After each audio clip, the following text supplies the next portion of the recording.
magandang tanghali. Kumikinang na ulo, Diego Bandido. Magandang tanghali. Kumikinang ina. Di ko liala. Shoutout sa lahat ng mga nag-New Year's resolution na sila'y magpapapayat na. Isang reminder, last week na po ng February. 2 buwan na. 2 buwan na ang nakakalipas. Anong petsa na? Pagtawanan na lang talaga natin. Ako, nabawi mo na ba yung nag-game mo na? Hindi pa talaga. Ako din. Alam mo, nakakainis. Nakikita ko talaga mo kasi parang bumibilog na. Oo, nakakainis kasi sabi ko, okay, magta-try ako magpapayat na. Hindi muna ako dati kasi everyday ako nag-weighing scale. Hindi muna ako mag-weighing scale. Dapat pag nag-weighing scale ako, yung alam kong kahit papaano, medyo nag-tone down sa kinakain, ganyan, para makita ko na may change. Kahapon, trinay ko. Bumigat pa pala ako. Ako din, hindi pa kami pati ng timbangan. Hindi pa kami pati kasalukuyan yung timbangan namin basag. Sabi na asawa ko magtimbang, ayoko. Galit kami, hindi kami close. Nakakaloka. Last week na ng February. Kaya nga eh. Ang bilis, di ba? Yun lang. Kaya summer na tayo. Summer na. Actually, minsan nararamdaman ko na din siya na medyo mainit-init na din talaga.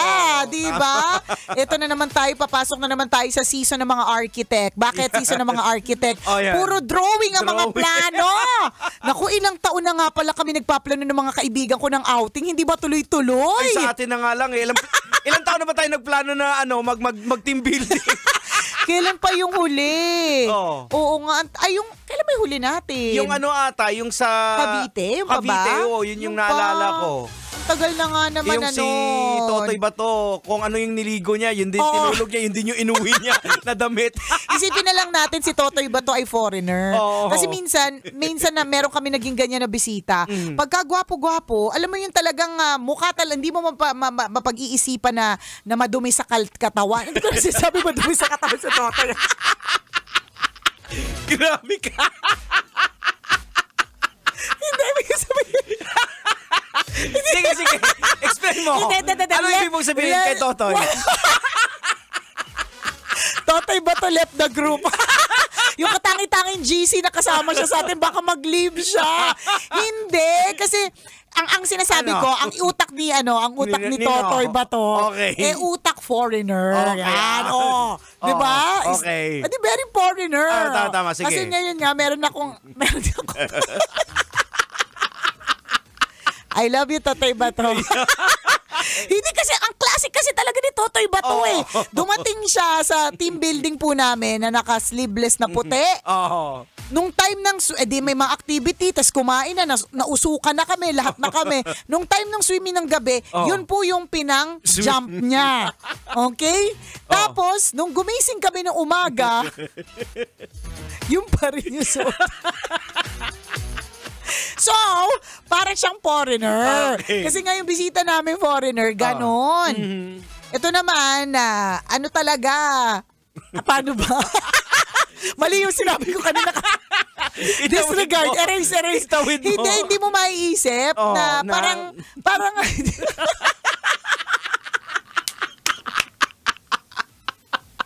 ang hirap pong mag-pretend nang hindi ka balahura. Nakakaloka. So yun nga, kung ano yung nag-overnight din kasi ang malala dito, 2 nights.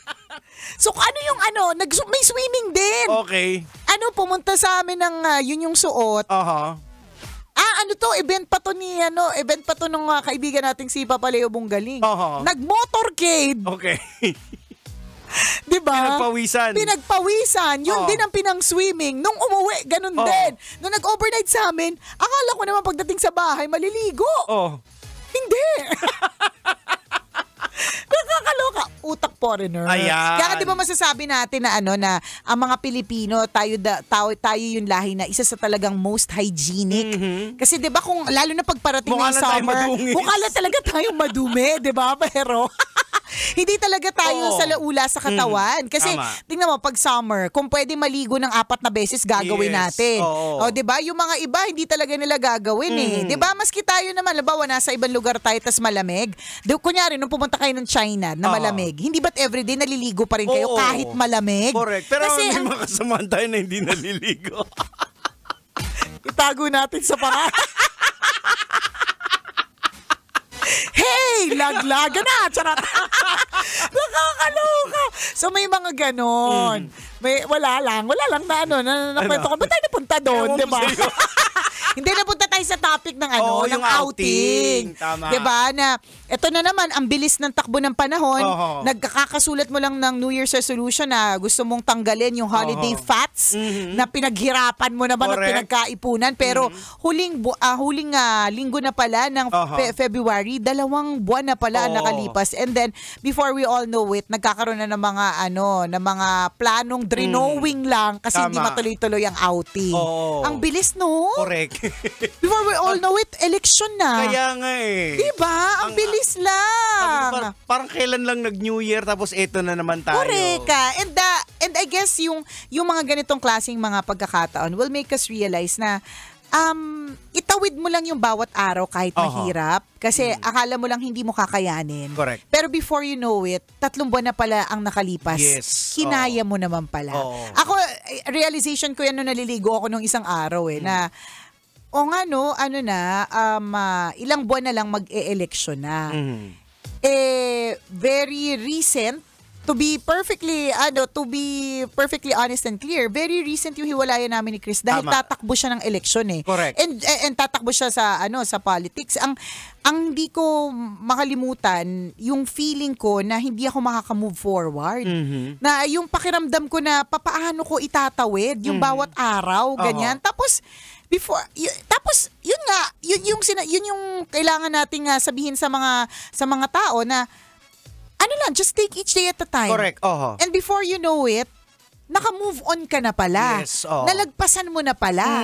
Kaya mo pala. Tama. Akala mo lang hindi mo kaya, pero kaya mo pala. Diba? Pareho lang din sa lahat ng mga breakups, mga broken hearts. Oo, totoo. I'm sure marami kayong lahat na ganyan. Kayo, ikaw na nakatutok ngayon, diba? Yung meron ka naging jowa na naghiwalay kayo, na akala mo hindi mo matatawid yung bawat araw na wala siya. Tama. Totoo naman yung feeling na yan. Yes. Very valid. Na papaano na lang yung bawat sandali na wala siya. Hindi ako mabubuhay nang wala siya. Linyahan natin yan. Diba? Pero just take one day at a time. Meron nga akong isang kaibigan na nag-MA pagdating sa counseling. Tapos ang sinabi niya, take 5 minutes at a time.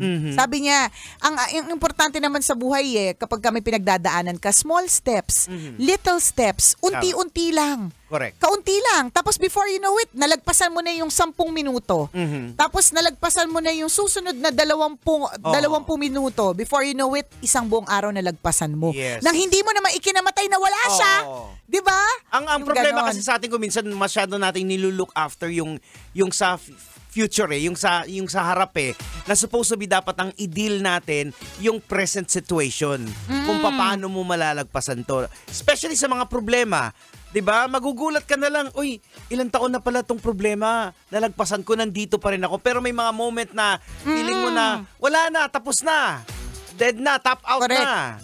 Ayoko na, wala na mangyayari sa buhay ko. Pero gulat ka na lang na hello, though nag-i-struggle ka pa rin. Correct. Pero nalagpasan mo. Yes. 'Di ba? Akala mo lang hindi mo talaga kakayanin, pero kakayanin mo pala. Yes, oo. Pero sabi nga, what doesn't kill you makes you stronger. So, hindi mo feeling mo lang ikamamatay mo kung ano man yung issue mo ngayon. Totoo yan. Tama. Kami ni Diego naranasan namin yan. Parang first hand. Oo, diba? kami mismo kung ano man yung pinagdaanan namin na parang feeling namin, ikamamatay ko yata yung stress nito. O ito na yata yung dahilan kung bakit tapos na ang lahat. 'Di ba? Pero hindi. Ako nga, munti ko na ginamatay talaga. Totoo din. Pero diba, in-heart attack ako? Correct. Not once, not twice, but thrice. Diba? Pero hindi. Hindi. Diba? So, itawid mo lang na yung bawat araw. Siguro yun yung pwede magpakalma sa'yo. Yung just taking each day at a time. Isang araw lang. Ayan. Ito lang muna ngayong araw lang na to muna. Diba? At isang pattern po ang ginawa namin ni Nicole na na nalagpasan namin itong mga problema na, kumbaga magkaibang problema, isang pattern lang ang nakita ko dito na talagang inilapit, idinulog namin kay Lord. Correct. Kasi may mga bagay na yung mga taong inaasahan mo, hindi ka matutulungan eh. Hindi talaga, O diba? doon mo makikita kung sino talaga yung totoo. Correct ka. And even yung mga taong gustong tumulong sila, wala silang magagawa. Totoo Kundi din kay Lord yun. lang talaga. Totoo. Only by God's grace kung bakit na itatawid. Tama. And it's also God's grace kapag may mga toxic people or may mga kaibigan, sabi mo nga kanina na hindi ka matulungan or baka hamaking ka pa Yes. or tatalikuran ka. It's also God's grace of pinapakita niya sa'yo kung sino yung totoo. O, Ayan. ito lang yung mga i-retain mo sa buhay mo, ha? Itong mga to, toxic yan, di ba? Tawag sa proseso na yan, proning. Di ba yung sa, parang sa kahoy. tinatanggal. So, tinatanggal yung mga sanga na wala ng pakinabang. Correct, oo. At sinusunog yan. Yan, oo. Sinusunog. Ibig sabihin, hindi na kailangan. Oo, para gumanda yung paglago uli ng isang kahoy o halaman. Tama, di ba? Ang ganda nga nung isa ko nga na nakita na parang meme or basta parang short video na sometimes kapag tayo ay may pinagdadaanan na problema, we feel like parang we are in the dark. Nakabaon tayo sa lupa. Yung parang ganun, ang dilim-dilim. Ang dilim-dilim sa paligid. Pero yun dun sa video na yun yung feeling niya, nasa loob siya ng lupa, tas ang dilim, mag-isa siya.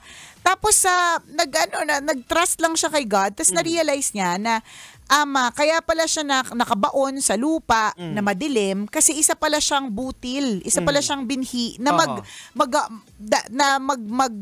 harvest ng napakaraming fruit. 'Di ba? Parang ganoon. So, yun talaga may dadaanan talagang mga madidilim para mas ma-appreciate natin at mas maging grateful tayo sa liwanag. 'Di ba? Same din sa process nga ng pruning. Kung ikaw halimbawa ay isang kahoy, yung baliin tanggalin niyo sa masakit din yun. Correct. Pero eventually, pag natanggal na yon, lalago ka na, gaganda na yung tubo ng mga bulaklak mo. Di ba gano'n naman sa skincare? Kunyari, nagpapakinis ka ng mukha. Susugatan muna yan. Correct, ang sakit-sakit, correct, kakaskasin. Totoo. Liha? Liha ba yung gamit sa mukha mo? Grabe naman yan. Liha talaga. Diba? Pero totoo. Lilihain. Basta sasaktan ka talaga kasi in order for the skin to form new cells. So kailangan talaga scrape off, matanggal. And the process ay hindi po the process is painful. Yes, Masakit yung proseso. Pero naman yung outcome, mas makinis, mas glowing. Correct. Yan, parang diba? puwet ng bata yung sa mukha mo. true, correct. Diba? Sarap-sarap pisil-pisilin. Diba? Kasi batang-bata sariwa. Ganon. At dadaan siya doon. Diamonds. Yan yung isa sa mga natutunan ko kay Madam Mayat de la Rosa of Mayat de la Rosa of Fine Jewelry. Diamonds and gold. Kailangan tapyasin. Ang gold kailangan tunawin, di ba? Dumaan sa matinding init. Di ba? Para lumabas yung gold. Yung magandang sing-sing. Yung makinang na jamon, di ba? Jamon sabi nga ng iba. Ganun. Diba? So, may ganyan. So, if you are in a dark place, imaginein mo gold ka na hinihinang. Correct. Imaginein mo na brilyante ka, diamond ka na kinakat, skin ka na nililiha. Parang minomold ka sa dapat na shape. Correct. Na best mo. Best sa'yo. Best kasi version of you. Kasi pinipilit mo na mag-shape ka ng, gusto mo maging turtle, hindi pala, mouse ka pala. Correct. Totoo. Kaya nahihirapan ka. A best version of you is to become a mouse. Diba? Pinipilit mo maging hippopotamus. Diba?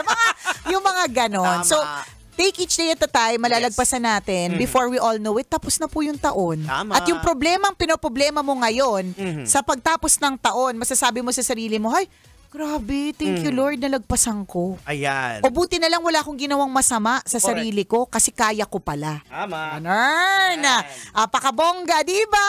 Alright. Oras po natin. Oras para umexit muna for now. Mamaya, kwento na may Wagang Burnay. Ayan, syempre, hanggang dito na po ang Tambalang Kumikinang. Ako po ang kumikinang na ulo, Diego Bandido. At akong kumikinang ina mo, Nicole Liala. Kailangan pa bang i-memorize yan? Basic! Kailangan pa bang i-memorize yan? Love Radio. Basic!